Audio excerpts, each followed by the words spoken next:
Pwede nga daw natin turuan ng puso kung paano magmahal. Pero hindi natin pwedeng utusan kung paano yung sakit matatanggal. Kung nagsasalita nga lang ang pusong sugatan, malamang sumigaw na yan. Dalhin niyo ko sa pinakamalapit. Sa pinakamalapit sa tabi ng aking mahal. Siyempre masakit, kumikirot. Buti pa nga yung masakit na ulo pwedeng idaan sa hilot. Buti pa nga yung masakit ng ngipin pwedeng mabunot. E paano yung puso kung binabalot ng sakit? Pwede bang madukot? Madaling sabihin, natanggapin mo na lang. Bakit?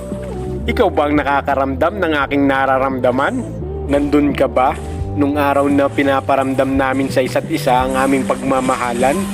Nandun ka ba? Nung araw na ang pangalan ko ay kanyang pinagsisigawan?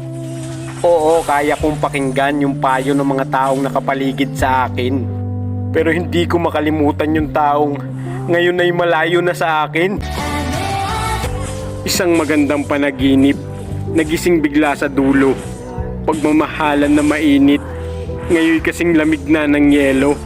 Lumalaban ang aking isip, ngunit napakaduwag ng aking puso. Babaliwalain ko ng saglit, ngunit ang luha ay tutulo. Kumapit ako sa pangako, na tila naging biro. Gumuhit sa aking puso ang tuluyan mong paglayo.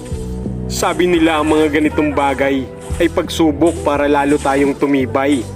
Ngunit ang sakit na aking nararamdaman ay tila dadalhin ko habang buhay. Makakatulong kaya yung salitang marami pang iba? Kung mas marami pang saya yung naramdaman mo sa piling niya? Makakatulong ba ang pagpikit ng mata kung hanggang sa panaginip nakikita kita?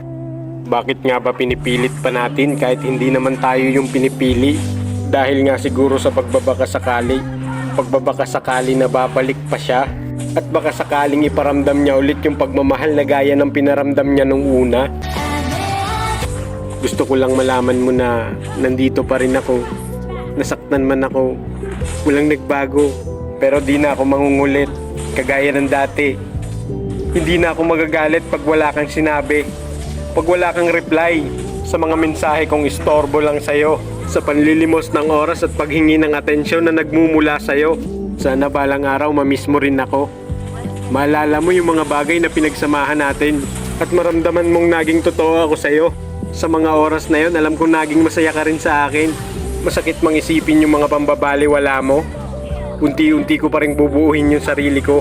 Matagal lumabagal man yung proseso, handa ako maghintay kagaya ng paghihintay ko sa'yo. At kung talagang hindi na kayang ibalik yung dating tayo, pwede bang pakibalik na lang yung dating ako?